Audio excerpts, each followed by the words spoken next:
In 2008, I had the opportunity to spend some time at Stanley Kubrick's home near London.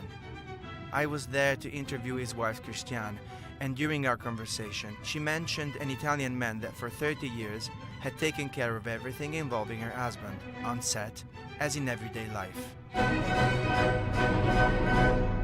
So I decided to look for the man, and I finally found him. His name is Emilio D'Alessandro, and since 1999, the year Kubrick died, he moved back to Cassino, a small city halfway between Rome and Naples. In his garage, Emilio has managed to keep intact a real treasure. Every object or photograph, every letter or note, is a memento of one of the many adventures that he experienced in almost 30 years next to Stanley.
It's 1960.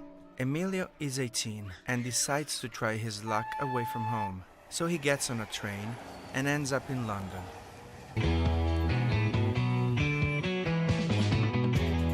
He meets Jeanette, a good-natured English girl.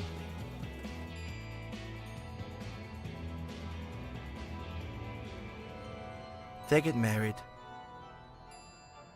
and soon after, Marisa and John are born.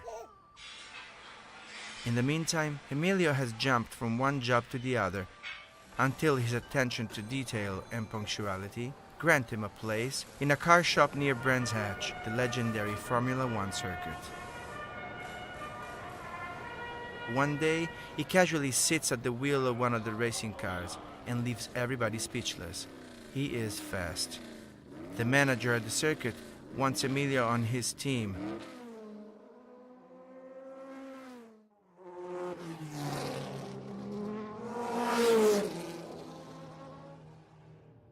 At his first official race, Emilio incredibly manages to arrive in third place.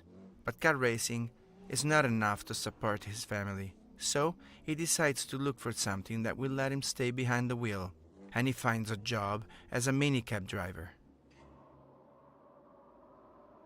One night in 1970, London is covered with snow, and Emilio is the only driver at the minicab company to take the challenge and make the delivery that will change his life.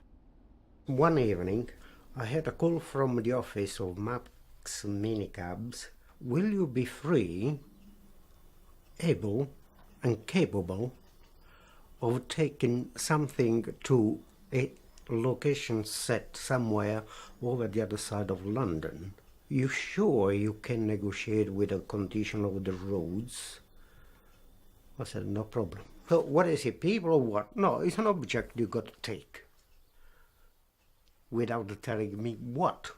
I didn't give him a thought that it was this big fellow.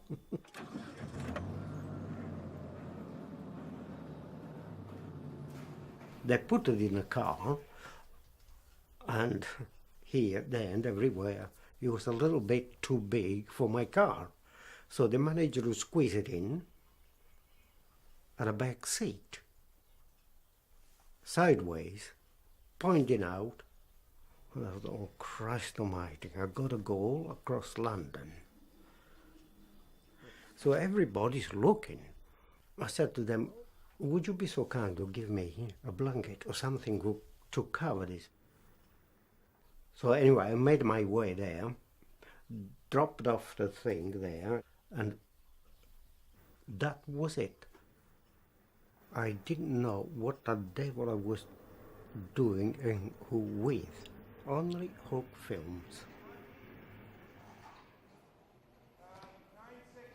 But somebody on that set has noticed Emilio's courage and punctuality.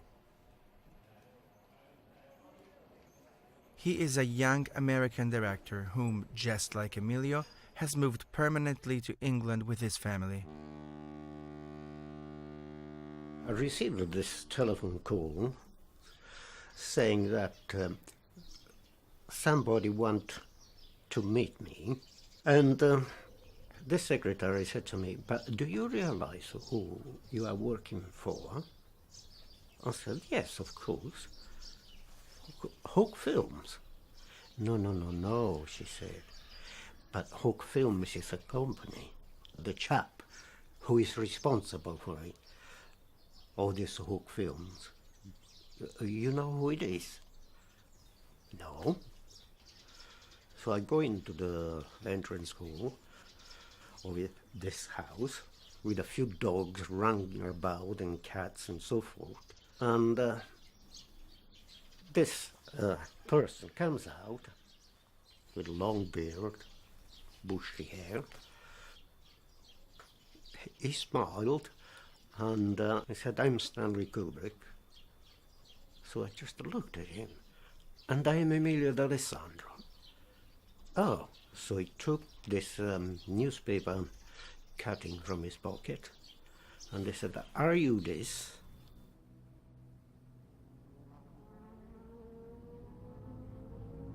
Do you drive on a road like you drive on a circuit?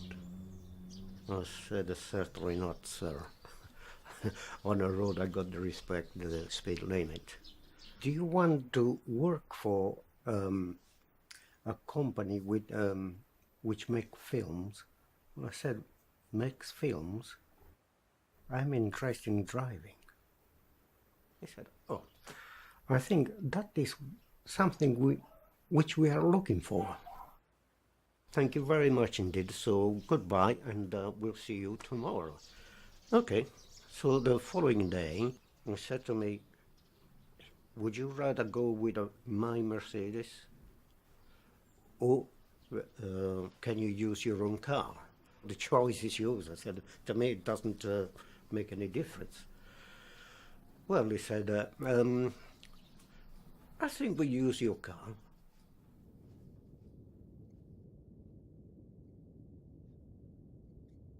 He got into the car and is filling the seats and everything, looking around. I said, but this is brand new. How long did you have this car? I said, well, I bought this a little bit cheap because it's second-hand. He said, what, second-hand? But everything is new. Mine is all a bit rough inside. My chauffeur takes the car to the proper car wash. I said, no, this is done all by hand in my time. Anyway, on the way back, they said to me, well, thank you very much for the comfortable drive, and here it is. And they handed me over £5. This is for the comfort which I felt and safety. Emilio is now officially employed as Kubrick's personal chauffeur and starts working at Abbotsmead, the house where the director lives with his wife and their 3 daughters, also control center of his productions. He is fascinated by a sign posted in every room that illustrates the essence of Kubrick's discipline. They are 12 simple rules. 1. If you open it, close it. 2. If you turn it on, turn it off. 3. If you unlock it, lock it. 4. If you break it, repair it. 5. If you can't fix it, call in someone who can. 6. If you borrow it, return it. 7. If you use it, take care of it. 8. If you make a mess, clean it up. 9. If you move it, put it back. 10. If it belongs to someone else, get permission to use it. 11. If you don't know how to operate it, leave it alone. 12. If it doesn't concern you, don't mess with it. At Abbotsmead, Emilio is introduced to Andros Epaminondas, Kubrick's personal assistant and troubleshooter. Anyway, Andros opened this garage and said, this is the Unimog. The Unimog is a Mercedes-made truck. It can climb steps, it can go underwater. Can you drive this? I said, well, I'll have to have a look in a cab, but if it's got a steering wheel and wheels, of course, it can be driven. So he said, well, climb in. When I opened that thing, I looked the gear stick, and it was all levers here, there, and everywhere by the steering wheel. I said, oh my God, I think I'll have to go through this, the manual. The more I read, the more I got interest to put my hands on this beast. Here we go. I did my cross, God help me. And as I put the key on, pressed the button because it had the button. And this sound, it was like a machine guns. So I put this Unimog on reverse, and out I go with it. And Stanley from the window, he clapped his hands. I looked up and I went.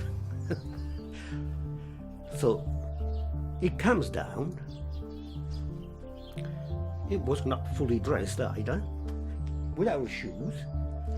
I said to Andros, how the fuck did he manage to take that out? Everybody's scared to drive. Mr. Kubrick, this is it, he's out. And Andros said, don't you dare call him Mr. Kubrick.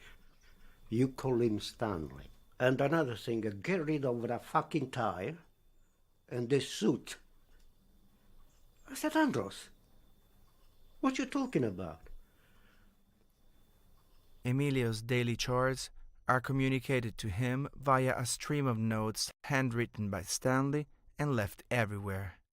Emilio, Pathfinder roof leaks. Please dry ceiling and check atop its roof to see if drain is blocked. Stanley. Emilio, please fill up. Check oil, tire pressure. Please wash and clean out interiors and cushions. Emilio, bring the car to the house. Emilio, can you take me to 9 Ginsborough Gardens, Hampstead? Be there at 10 a.m. Emilio soon finds out that Stanley loves cars just as much as him. He prefers German makes, as he believes they guarantee complete safety. For Stanley, cars are also an extension of his office, and he wants a phone installed in each one, along with office supplies. He liked to see how they performed and so forth, and he liked to drive. But Stanley driving the cars, it was like putting a bull in a china shop. One day, he said to me, you do this job for me and I'll take care of myself. I said, okay, Stanley, I carry on with my work and I'll see you down there when you get there.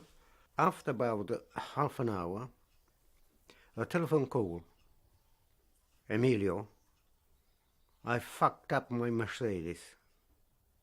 What with? She went into the garage. She went into the garage? Where was you?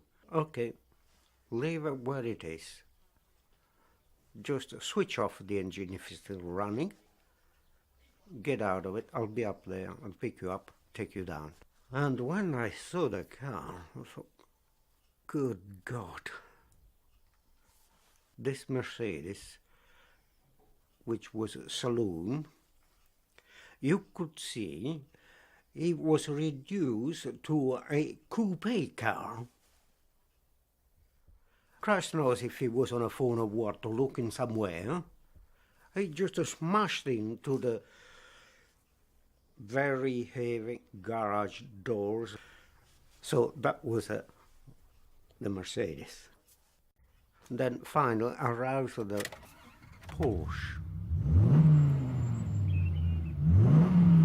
What we need this car for, Stanley? Do you intend to compete?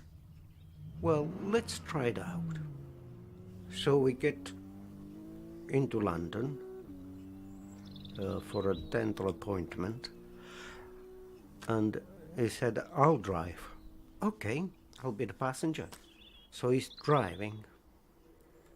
Then he decides to pick up his phone. And he's talking on the phone, driving, and I could see the mirrors. And I used to go with my hands, this way, this way, this way, because you're too close.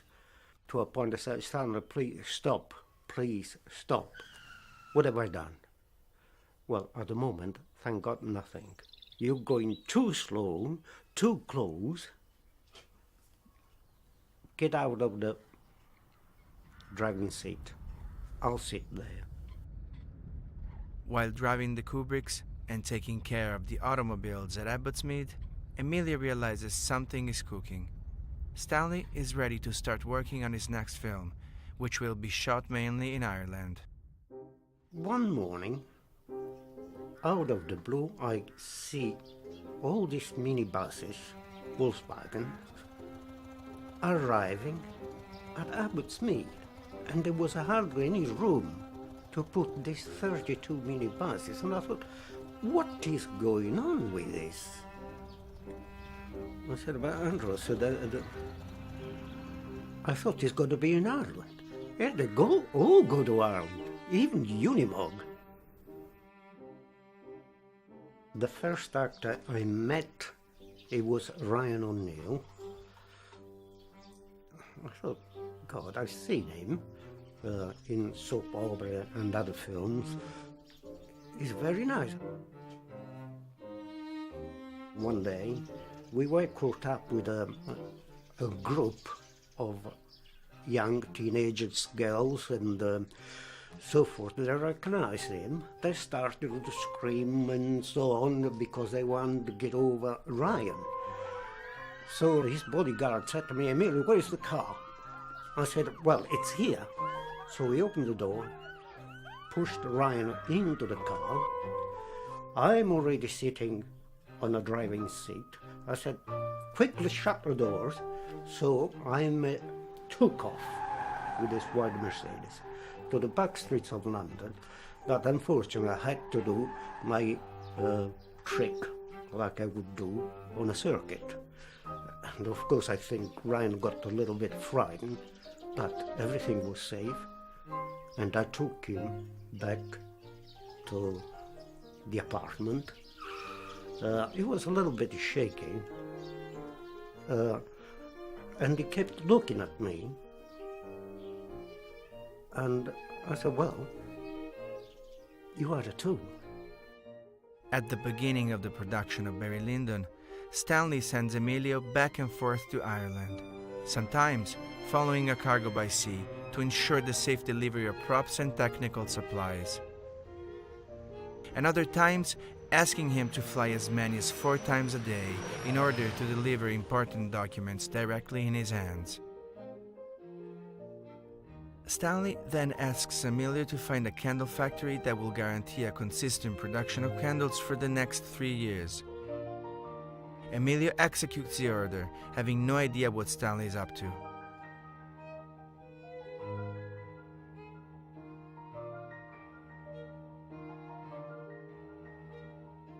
To shoot a film by candlelight.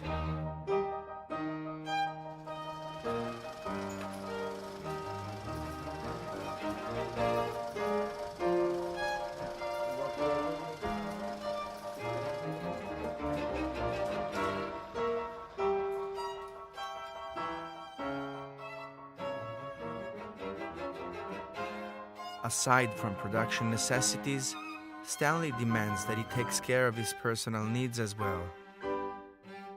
Emilio, I'm a bit tired and can't think what I'm saying.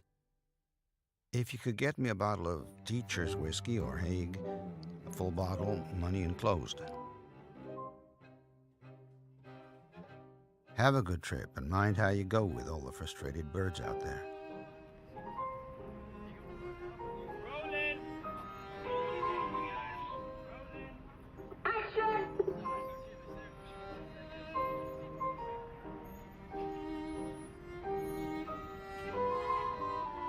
This went on.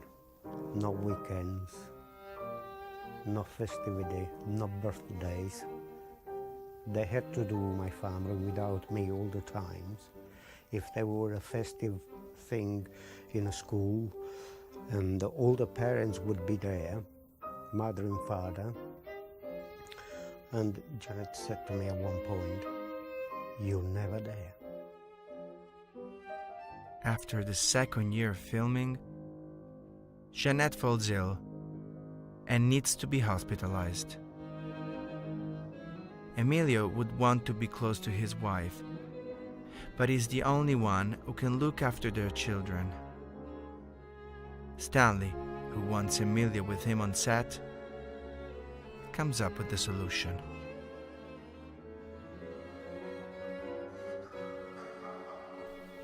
I said, "How?"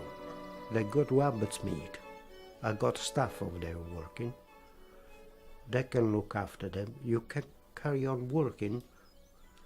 Every more or less evening, when I got to them, they looked at me like, "But what the hell is going on?"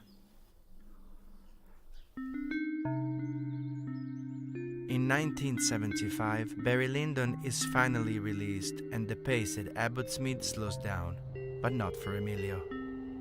Because of his ever-increasing work schedule, he doesn't have any time left to dedicate to himself, the family, or to his weekly training at the racetrack.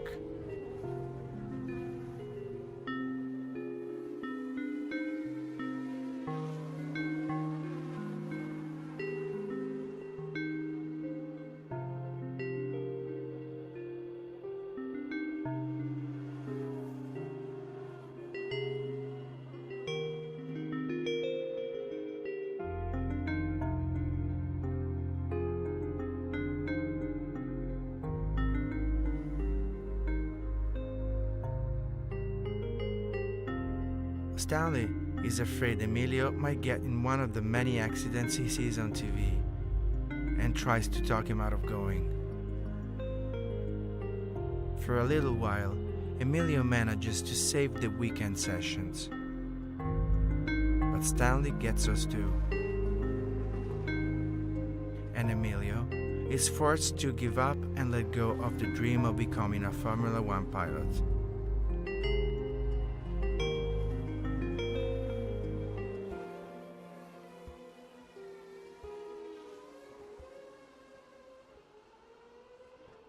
Little by little, Stanley's requests are increasingly demanding and far from his original assignment.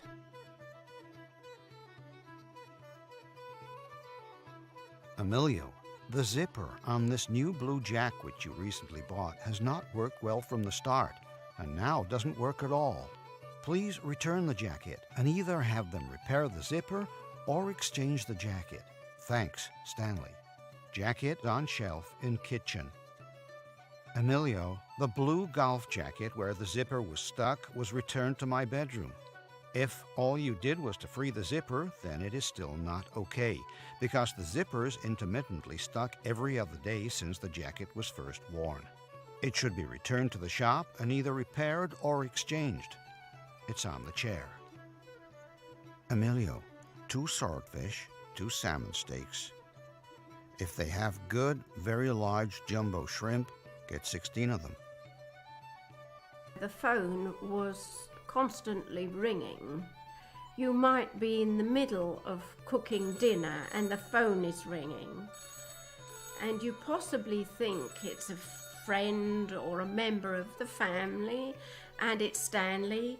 Where is Emilio? I said, I have no idea where Emilio is. He's working for you. She says, Stanley's always before me. I said, yes. If he needs me, I cannot deny. Well, I need you as well. The phone rings. She answered the phone, and it was Stanley. And she said, even when we are arguing, he's on a phone.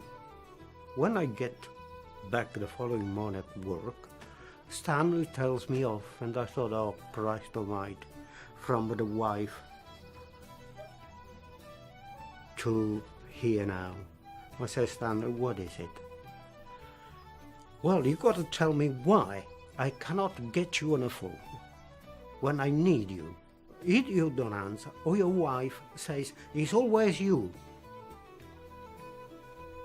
And I said, well, yes, it's always you calling when I'm at home. And she's a little bit annoyed because she cannot have conversation with her friends and so forth. You know, it's always you. So he said, okay, in that case, to relieve a little bit, would you mind if I have my own line at your home? Which he did.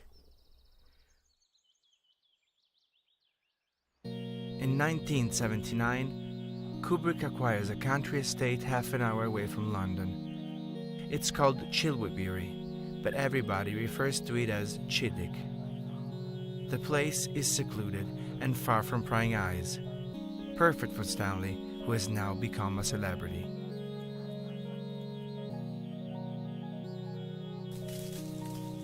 Next to the main house, there is a huge stable block that Stanley has had his eyes on. It will be perfect to place his production offices, as well as props and costume storage space he will need before and after shooting a film.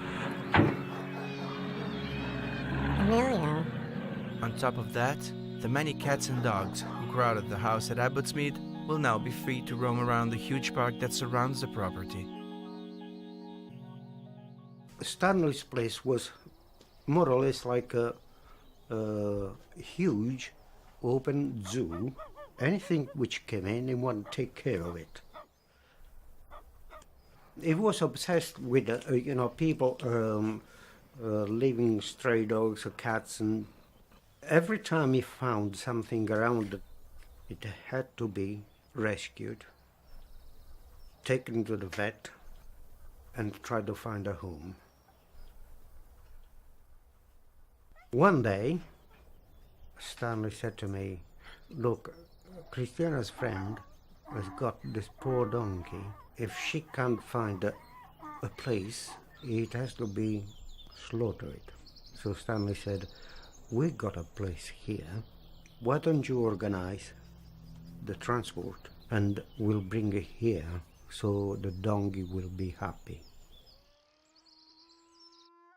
Emilio, let's put cat collars with Chilwickbury address and phone on. Tonight, cats. I suggest you feed them as late as possible. When you have them rounded up, please lock them as follows. Make sure the 2 doors on each side of the bathroom are closed so that Freddie and Leo are separated by 2 doors. Otherwise, they will spend the evening clawing at the carpet. Emilio, dogs need flea powder. Emilio, please crush this pill in some food Leo will eat. A small amount so you know he eats it all. Stanley. Jessica ate well and weighed 94 ounces at 4 a.m. Emilio, please comb the dogs. In case of fire, don't just let animals outdoors. Put the cats in a car, preferably one parked in outside forecourt, and the dogs in another. Then, when you can, drive the cars next door to Chantry until situation is restored. Make sure none run out. Think ahead and be smarter than the animals, if you possibly can. Dear Emilio, thanks again what you did for Polly and for me. I miss her terribly. Stanley. Emilio is now forced to go back and forth to London many times a day. Stanley wants Emilio to take care of delicate tasks, like delivering him the guns he uses regularly at the shooting range, and the maintenance and cleaning of his offices that he asks him to supervise personally. Emilio, take Tony into fax room and stand there with him while he fixes the jam on the fax machine. Tell him there is a jam. Also ask him where the instruction book is for the fax. Don't let anyone in here unless you are here. Tony is not a substitute for you. If someone has to work in here like Chris did on Friday and you can't be here, then they must come back. Saturday, Emilio packing my books. Please pack and seal them in the following way. Any spaces left in the box, press bubbles in, don't add any more books. Seal the boxes with the sealing tape and write on two sides, SK Books. During his never-ending trips to London, Emilio has to pick up films that Stanley studies closely in his new projection room. Emilio, please keep Exorcist. So one day he said to me, look, I got to make a telephone call to Fellini, Federico Fellini. So be around because I don't think we can understand each other. So here we are. He did a number for Federico and he answered the phone. I told Federico Fellini, I am Emilio D'Alessandro working for Stanley Kubrick. He would like to know how you did this and that.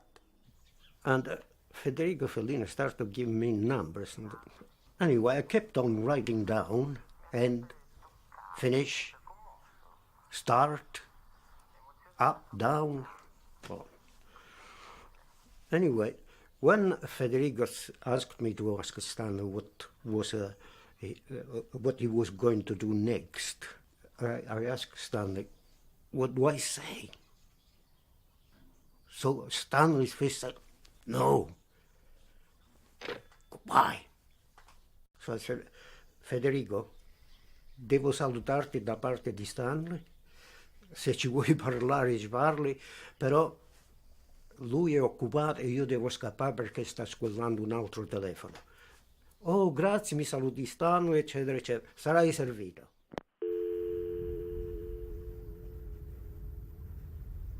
I was in London. The phone rang, and it was Stanley, all preoccupied with his boys. Emilio, please come back, come back, come back. Something has happened here. Quickly, I make my way back. Got in his office. He's there, and he's looking out of the window. And he said to me, do you see all that? He said, they're all dead. I said, Stanley, they're only rabbits getting the sunlight to get warm, and they're stretched out. No, they're dead.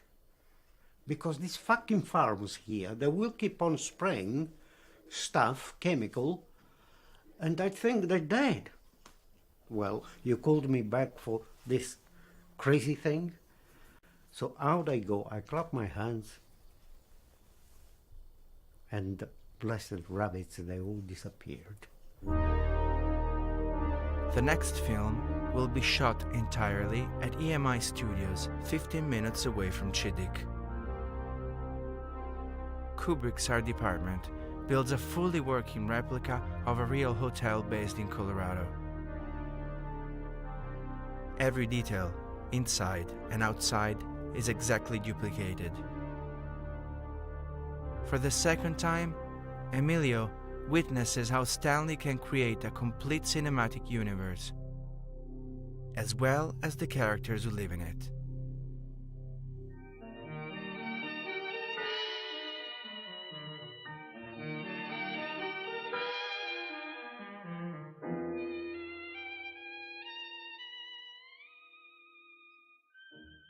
I turn up at Stanley's office down to EMI studio. So there was this person sitting. So Stanley said to me, Emilio, this is Jack Nicholson, the new act for the film. Anyway, before I started to do the film, he said to me, what do you think about Jack Nicholson? I said, well, looks okay, but why don't you use Charles Bronson? So he laughed.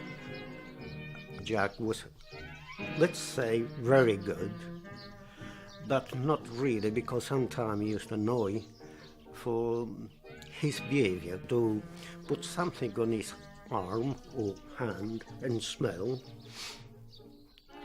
then roll up some cigarettes, and I thought, well, you can afford cigarettes ready-made while you roll your own. But when you smoked this in a car, my head was big like the world. I wanted to explode.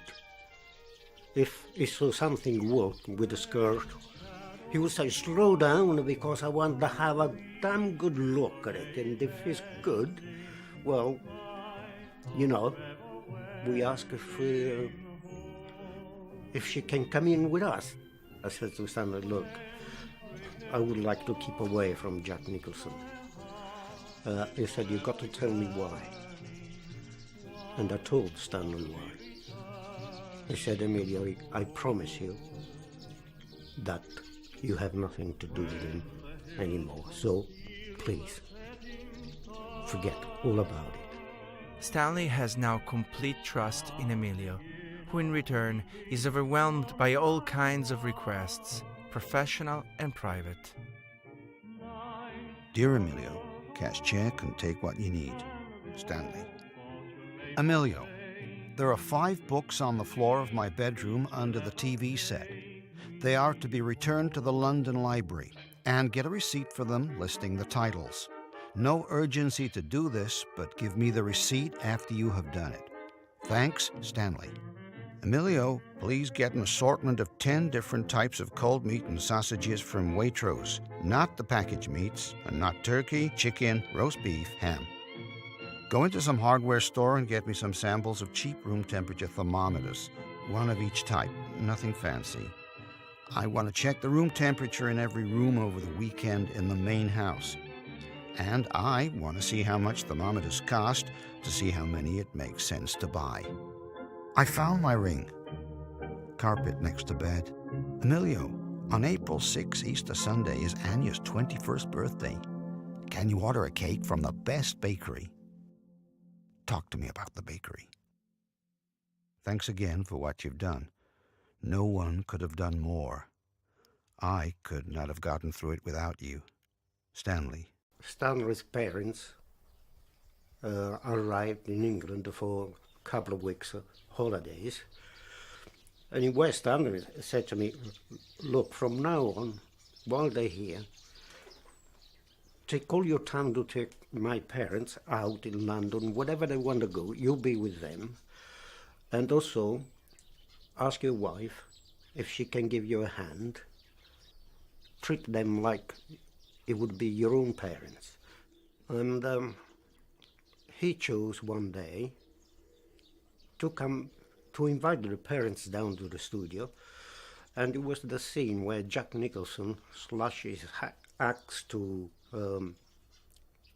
Scatman. But this scene would be a little bit frightening for people who, you know, think that is real, but it wasn't. So Stanley said to me, would you be kind enough to stay with my parents? Okay, Stanley, I'll be sitting by your parents.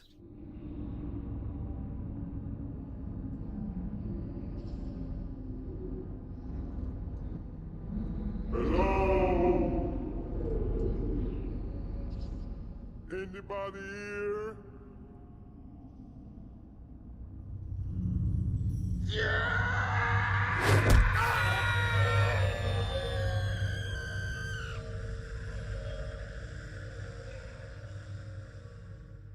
After this scene, Stanley's father, he said, how nice.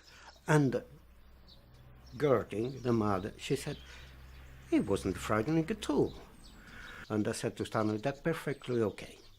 Don't worry about it. They loved the scene. Were they frightened? I said, no. As months went by, Stanley seems not to want to leave in my studio. Steven Spielberg wanted to move in. George Lucas also needed a space. And at the end, the manager of EMI asked Stan kindly to clear some space for others. And slowly, the film was finished. And everything has got to be cleared away. I was told that if I need anything for the kitchen, for the house, for the fence, take your pick. I said to Janet, do we need carpets? She said, yes. Couple of carpets will do, one for upstairs, one downstairs, which they still quite good, and is with me here today. Even if Stanley's parents were not scared, the rest of the world is terrified. The Shining is a global box office hit. In the months following its release, Emilio somehow finds time to spend with wife and kids, especially with his son John, who has discovered he has the same passion and talent of his dad behind the steering wheel.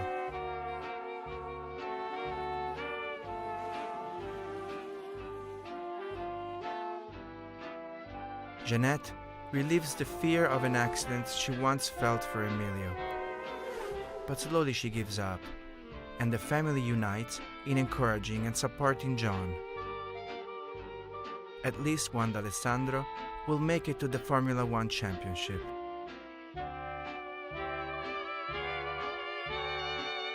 The efforts are rewarded when Brands Hatch, the circuit where Emilio started racing, accepts John's application. Everything is ready for his debut in Formula 3. In 1984, Stanley's stepdaughter, Catherine, gets married.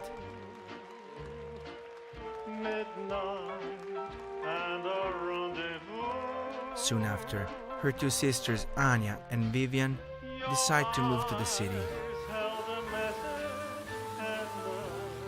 So Stanley calls me. Why do they do this? And for what reason? This is what I would like to know. Have I been unkind? Well, I said, Stanley, I don't think so. I said, I can't see anything wrong, but as they grow up, Stanley, I think you must understand, like you, like me, we moved out. We can't stay always under the wings of the parents. But Stanley said, now it's only me and Christiana left here, and the dogs, and the cats, and a couple of donkeys.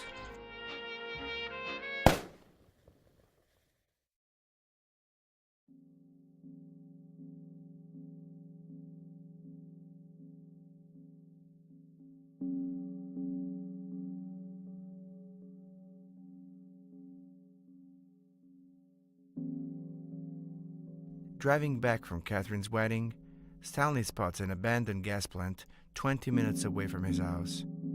It could be just perfect as a location for the new film he's been developing.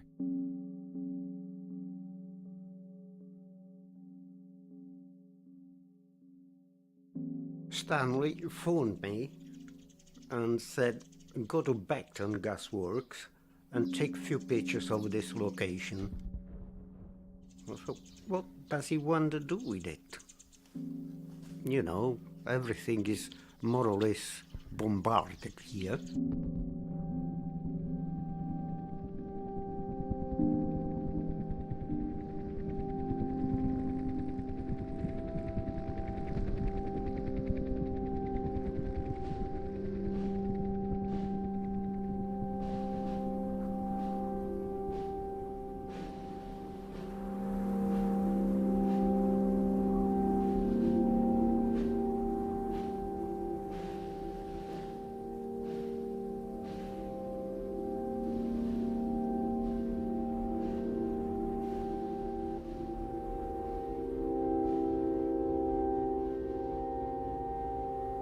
During the production of Full Metal Jacket, within a few months, both Stanley's parents pass away. But filming continues, also thanks to the enthusiasm that the young actors and extras transmit to Stanley. Especially Matthew Modine, with whom Emilio has a father-like relationship. On the 4th of February, just after 9:15, there was a knock at the door. At the front door, when I opened it, was a senior police officer, and he asked if we were the parents of John. And I said, where is my son? He's been hit by a car. After the police man knocked at the door to tell us of the bad news, we were just too shocked to hear about it. So we go to the hospital. There was glass all in his head, and his face and hands were all scratched where glass had torn his face to pieces and his hands to pieces. His leg was in splints, and I said to the lady doctor, would you mind telling me what are his injuries? Because John was in coma. They said that they would need to amputate in order to save his life.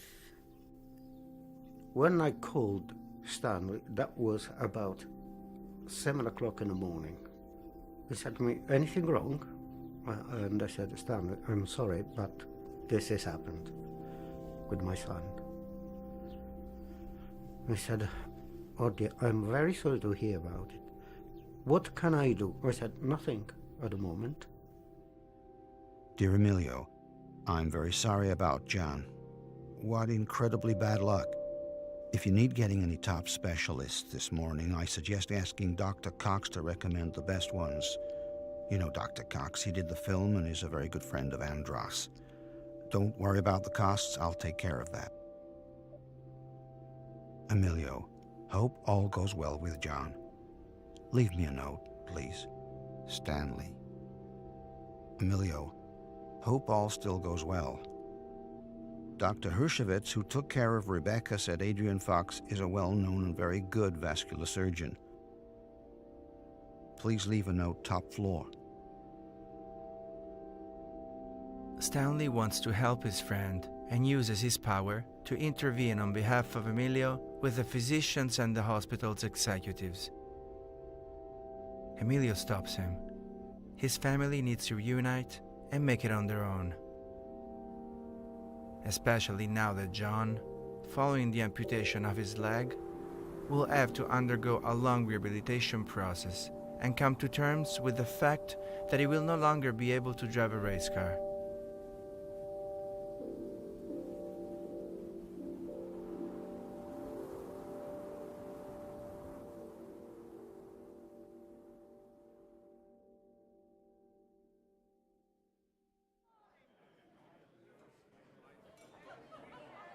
In 1991, Emilio turns 50. The kids have moved away, and he's beginning to feel the weight of a life dedicated exclusively to his job. He misses his homeland, and his parents, who are now quite old. So he talks to Jeanette, and together they decide to move back to Italy. Now he will have to break the news to Stanley. You kidding? No, said Stanley. So what is wrong? I said, Stanley, my father is old. My mother is older. And I want go there to have some time, at least some time, with them. I said, Stanley, don't worry. I'll find somebody to substitute me. Oh, he said, well, thank you very much, but it won't be you. I said, no, stop there. And we looked at each other. I said, you are serious? I said, yes, Stanley, I'm very sorry, but yes, I am going to go. And how long before you go? I said, Stanley, I give you 3 years notice. Oh, wonderful.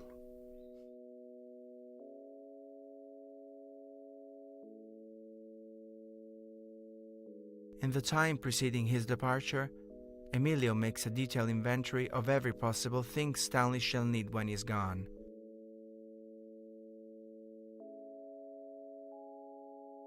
He also is of great help in the development of his new film, based on Arthur Schnitzler's dream story. After selling their house, Jeanette makes a list of what they will need to bring to Italy with them, and starts preparing psychologically for the departure from her motherland. Now, everything is packed, and we're ready to go. Then he said, but I do need you for another couple of weeks. I said, Stanley, you need me for another couple of weeks. I got no house. Oh no, don't worry about that. I find you a comfortable place to stay with your wife. So when I told Janet, she went mad. She said, this is a trick. She was absolutely right. The 2 weeks, it developed in 2 years, but in between that time, my father died. Dear Emilio, I am so sorry about your father. I know how terribly sad it is. Christiane and I give you our love. Sincerely, Stanley. Stanley, this is the end of it. We got to say goodbye to each other.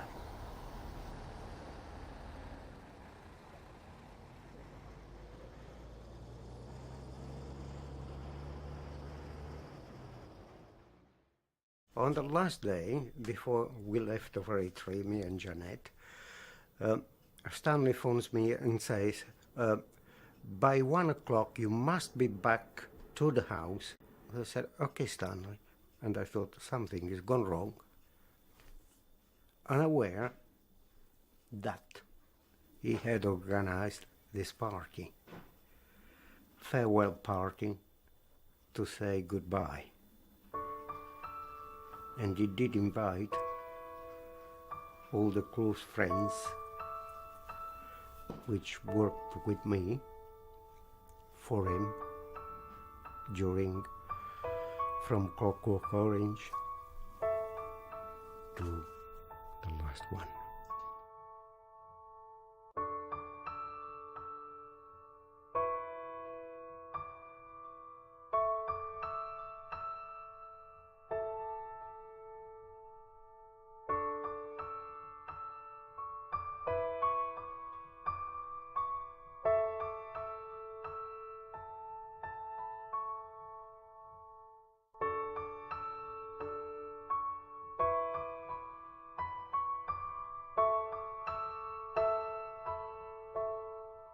But it came to the crunch when everybody left, and it was only me and Stanley.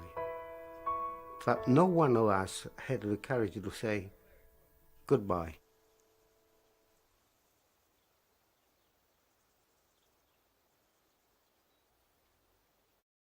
So we met in a cinema room. He was by the billiard door, and I was by the entrance door to the cinema. I said, Stanley, I think this is it. The end of us. He said, well, fuck this. So we hugged ourselves. He cried. So did I. He walked away towards the billiard room, and I walked out.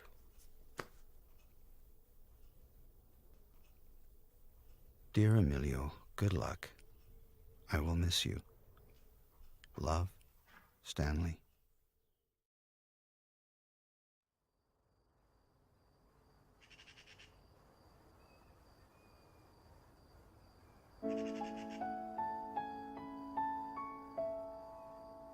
Finally, we arrived to the casino. It was so silent. I said to Janet, we finally made it.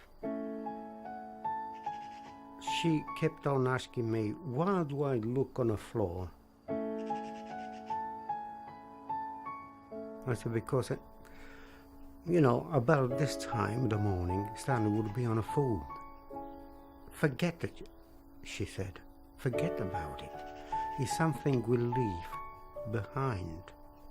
Your work is done.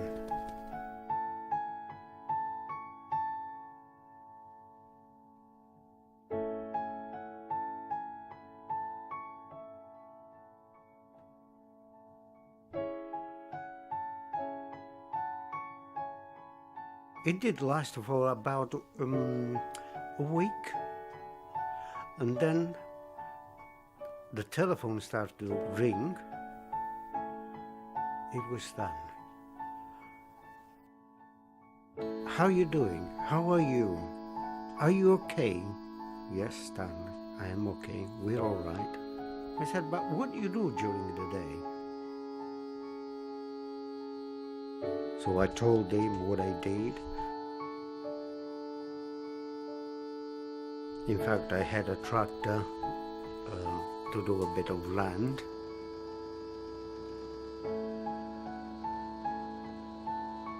And I said, how about fixing a telephone in your tractor? I said, way out, Stanley. If you don't get me, you don't get me. I never watched these films before because they are so long. So I started watching films. And that is when I realized what a genius he was. After a period of time, I realized that Emilio wasn't totally happy to be here. He missed his active working life. I think he missed being around Stanley. And so therefore we decided to return for a brief period, but at least then we would see our granddaughter. So I said to Janet, look, one afternoon we'll have to call over to Stanley and say hello to him. Oh, she said, okay.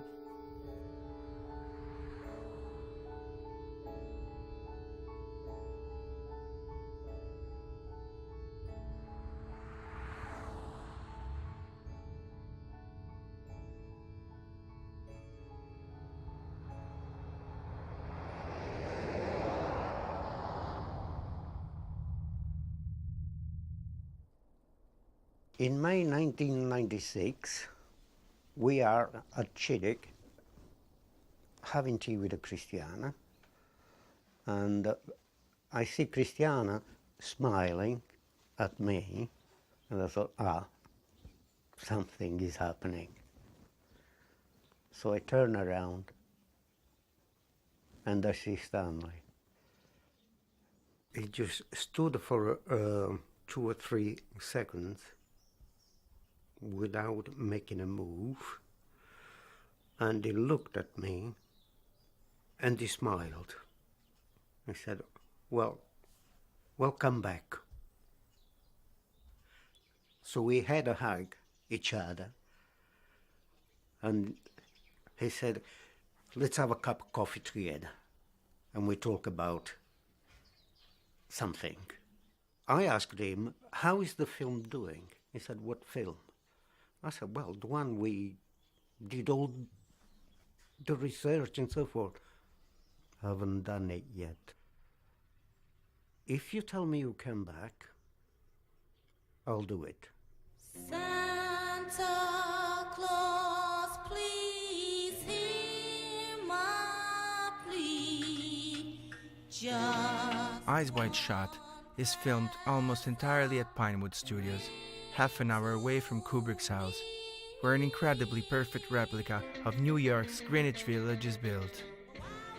This time, Stanley wants Emilio to be literally inside the film, asking him to be in a scene with Tom Cruise.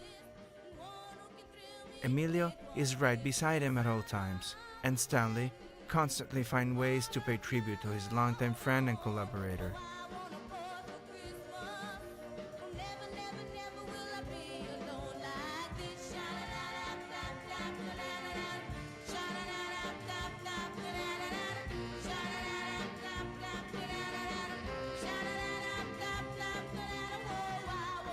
When I was introduced to Tom Cruise and Nicole Kidman, Stanley said to me, what do you think of that? I said, well, Stanley, we go and repeat the same question you asked me in the past. That, what do I think of the actors? To me, they seem very nice, but they got to be good for what they deliver to you.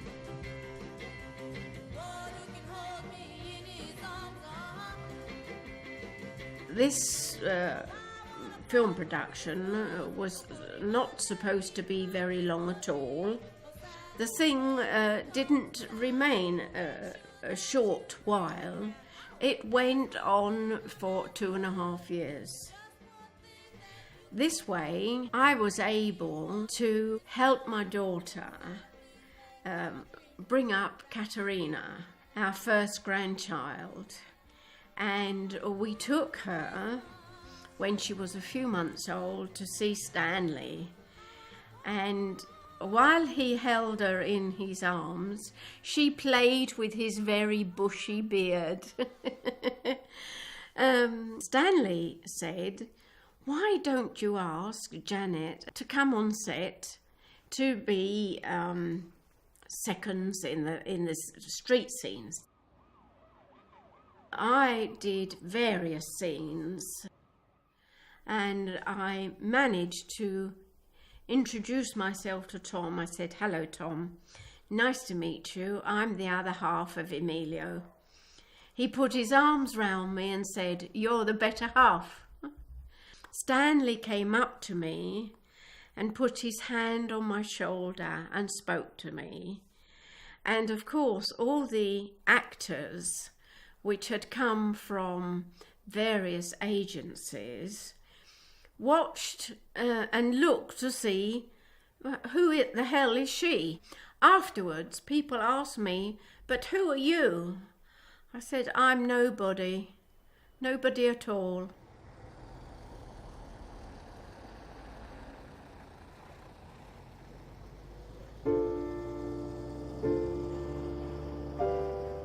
For Emilio and Jeanette, the prolonged London stay becomes an occasion to be tourists and to visit the places of their past.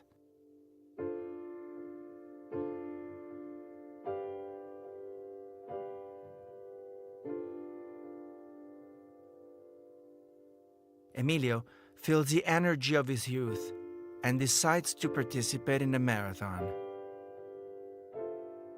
So he tells Stanley he will be away from the set for some time.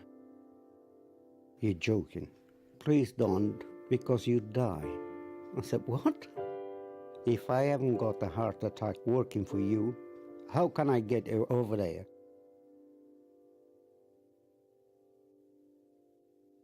I didn't know that he was not shooting until I got back to the studio.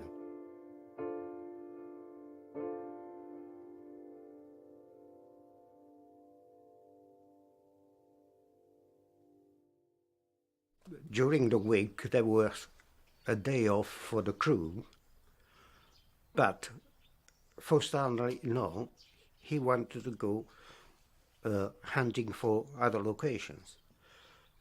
So we go one Saturday afternoon to this location. I said to Stanley, look, it's going to be very, very cold up there. Make sure you got plenty of warm clothing, shoes. He said, yes, okay. Arrived at the driveway leading to the manor chosen for the orgy scene, Stanley gets out of the car and into the icy cold afternoon. Emilio is supposed to drive slowly and brake at times so that Stanley will get photos of the car approaching the house. Time passes, but Stanley seems unhappy. He is looking for something that is still missing. A certain light, a certain feel.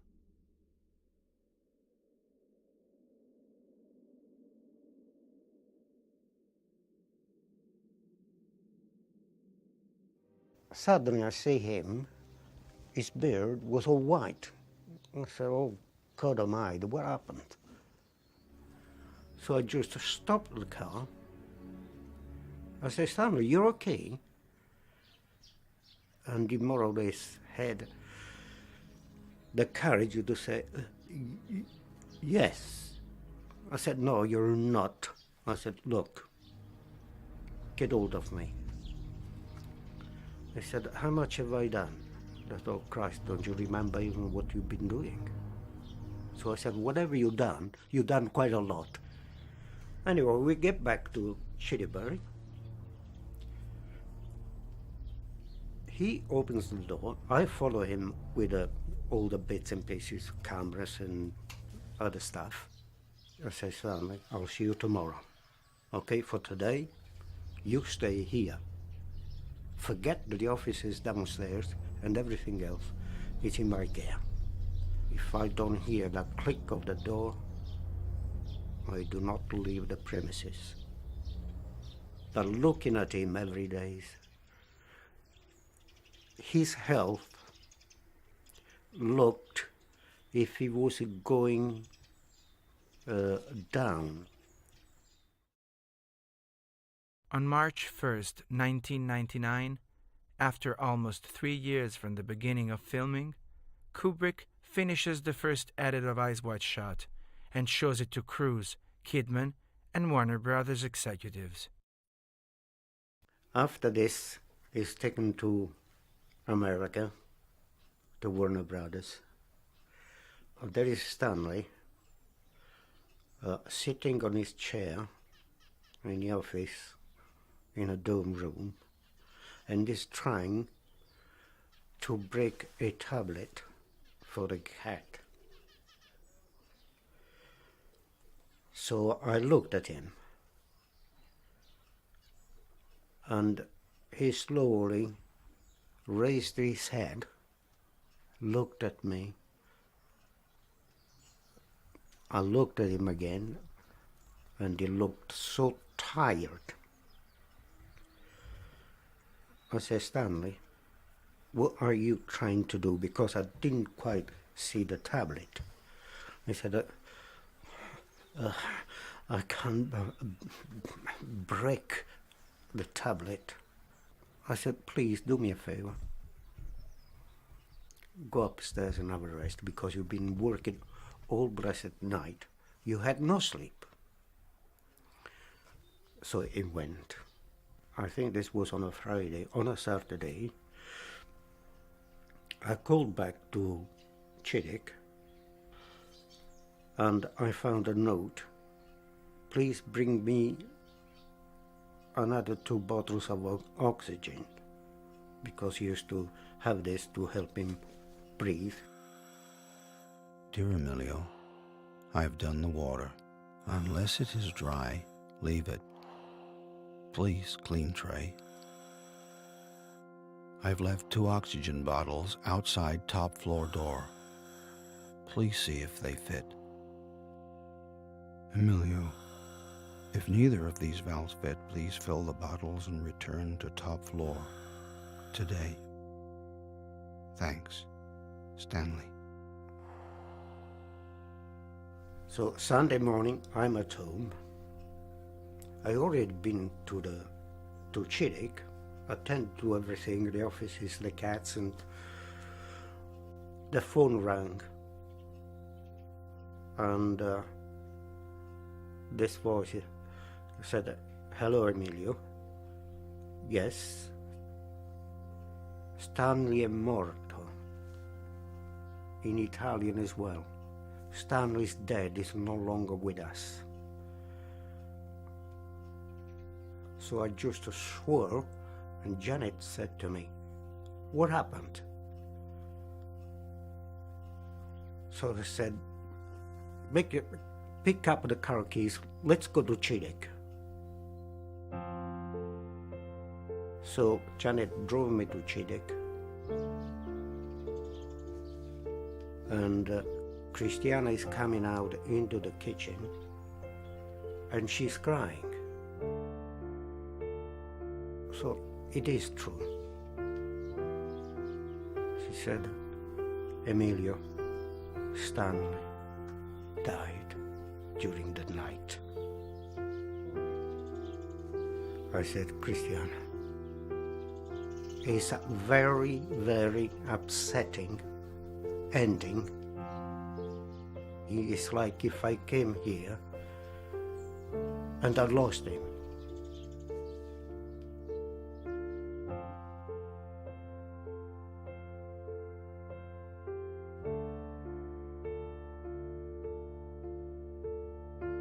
In March 2014, I decided to take Emilio back to Chittick, where 7 years before I heard of him for the first time.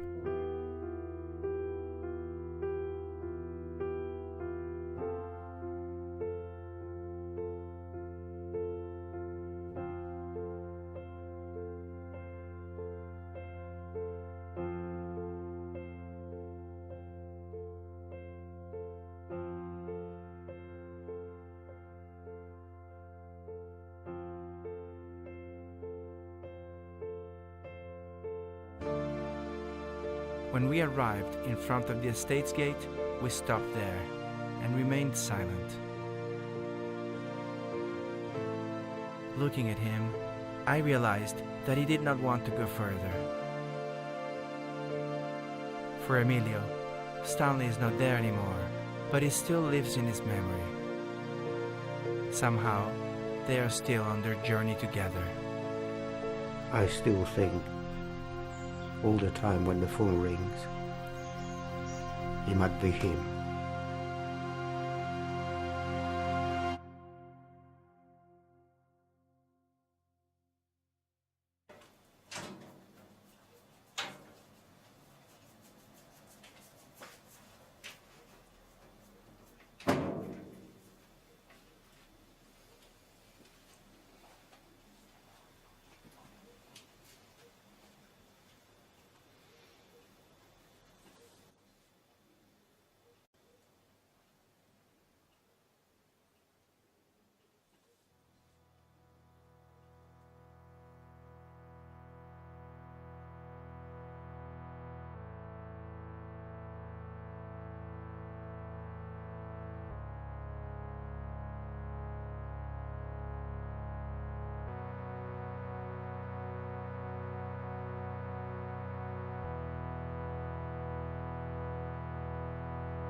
When I had gone back to Chile, Stanley asked me, did I have a chance to see any of his films? I said, yes, Stanley, I did. Which one did you like best? I said, Spartacus. And he said, Spartacus, I don't think much of that.